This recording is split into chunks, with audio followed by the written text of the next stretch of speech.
And now, your Billy Wood Honda forecast first. High-resolution visible satellite shows two things. A few high clouds off to the south, and you can see a little bit of snowfall from earlier in the week just melting away across the Ozarks. Aside from that, it's been a pretty quiet day for much of the central and southern United States. Lows tonight will fall back into the mid to upper 30s. More sunshine tomorrow. Daytime highs returning to the 60s through the afternoon, with winds generally staying out of the southeast. That's your forecast first. NBC 10 News at 5 starts now. Live from the NBC 10 Broadcast Center, this is your ArkLaMiss news source. Voted Best Newscast and Best Weather by the Louisiana Association of Broadcasters. This is NBC 10 News, live at 5.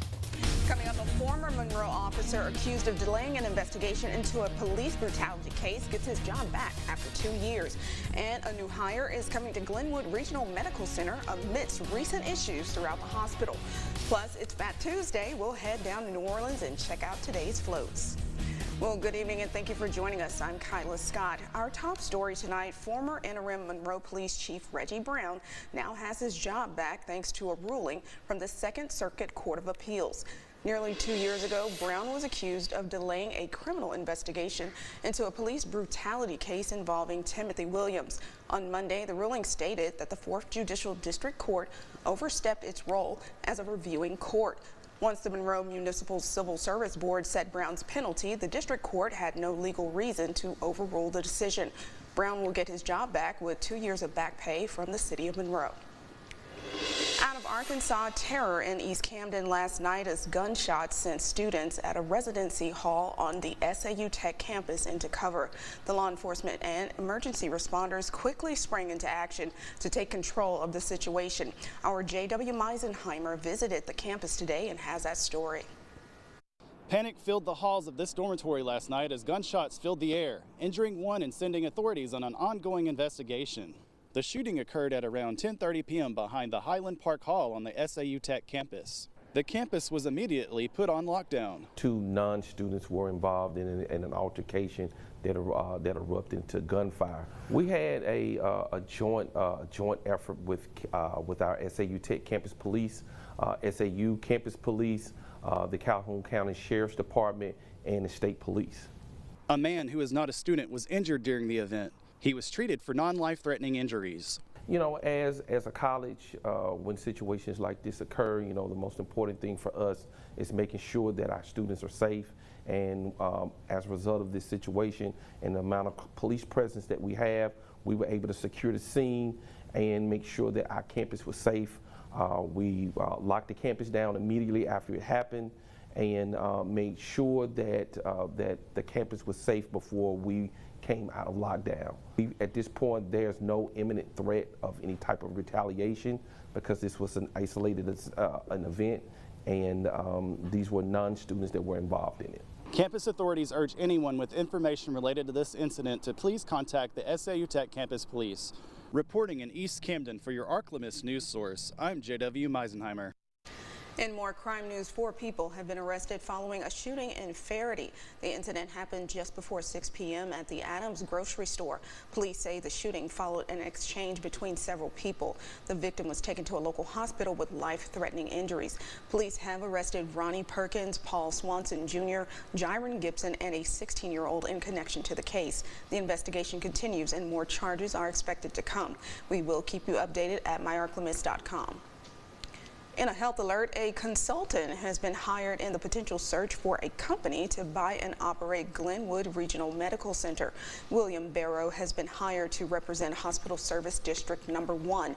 Steward Healthcare currently owns the hospital, but have had issues recently paying accounts and have also had issues with supplies. The Louisiana Department of Health and Hospitals does have a presence at Glenwood to ensure patients still receive quality care. We will continue to update you on this story on air and online.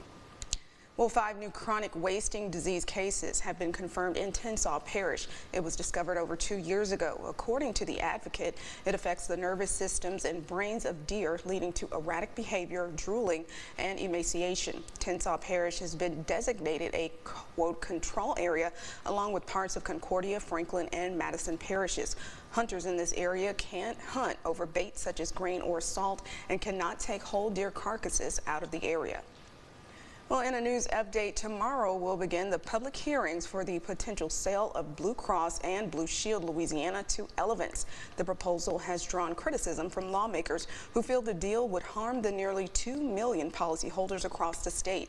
After the hearings, a portion of the policyholders will get to vote on the deal. If they approve it, the final decision will be in the hands of Insurance Commissioner Tim Donnellan. The hearing will be held at the Department of Insurance building in Baton Rouge. Well, in consumer news, we took a look at gas prices from then and now to see what changes Northeast Louisiana residents have experienced. NBC 10's Haley Hines joins us here in the studio to break down those numbers. Hi, Haley. That's right, Kylo. While filling up your tank, you may have noticed a change in the price at the pump from this time last year to now. But it is a change helping or hurting your pockets. Since last year, gas prices in Louisiana have decreased but are now creeping back up. We spoke with a Farmerville resident on his thoughts on the current prices. I mean, it went down a lot, so I feel pretty good about it, but it's still going back up as of right now, so I think they could do a little better with dropping the prices a little bit. According to the AAA Gas Prices website, Louisiana is ranked 12th out of the 50 states in lowest average gas prices for regular fuel. Currently, the state's average price for a gallon of gas is $2.88. Well, I don't really have too much of a problem with gas prices here. I just came back from San Diego for 2 weeks. Their gas prices are $5. So when you come back to Louisiana, it's not that bad. According to the EIA website, U.S. retail gasoline and diesel prices are expected to decrease this year due to higher inventory and increased refinery capacity. AAA Gas Prices website also mentioned that residents can expect to see the downward trend in prices continue through 2025. For your ArkLaMiss news source, I'm Haley Hines. All right, thank you for the breakdown, Haley. Well, in a traffic alert, North 6th Street in Monroe is experiencing a closure until this Friday, February 16th.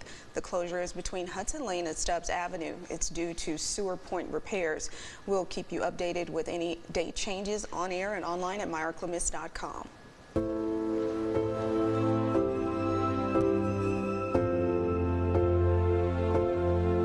Honoring Black History, sponsored by Creed & Creed, your local injury attorneys.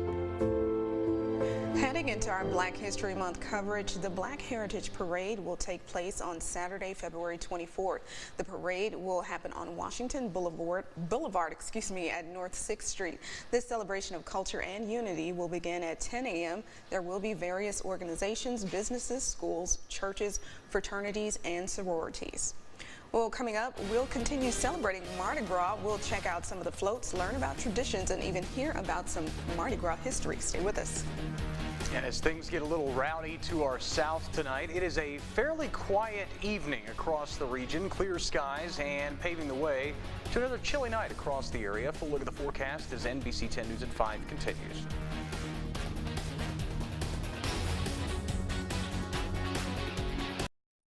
Is your child a future meteorologist? Then enter Future Forecasters. Go to myarklamiss.com and download a coloring sheet for kids 10 and under. Let their imaginations run wild and send us the artwork. Or for kids 11 to 18, have them write us saying why they want to be a forecaster. They could help do the weather with an NBC 10 meteorologist. Future Forecasters, only on NBC 10 News. Sponsored by Ouachita Valley Federal Credit Union.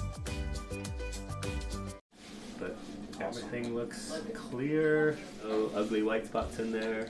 All gone. Yay!